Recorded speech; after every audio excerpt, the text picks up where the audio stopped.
حضرت آدم علیہ السلام کی اولاد میں سب سے پہلے نبوت کس کو ملی؟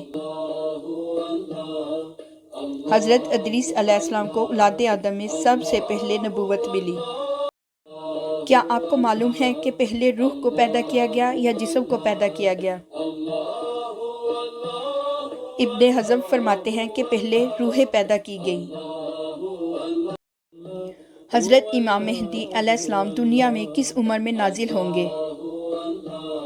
40 سال کی عمر میں۔ خانہ کعبہ کا دروازہ کتنے کلو سونے سے بنا ہے؟ 300 کلو سونے سے بنا ہے۔ اللہ پاک کے وہ کون سے نبی ہیں جو سب سے آخر میں جنت میں داخل ہوں گے؟ حضرت سلیمان علیہ السلام سب سے آخر میں جنت میں داخل ہوں گے۔ جزاک اللہ خیرہ۔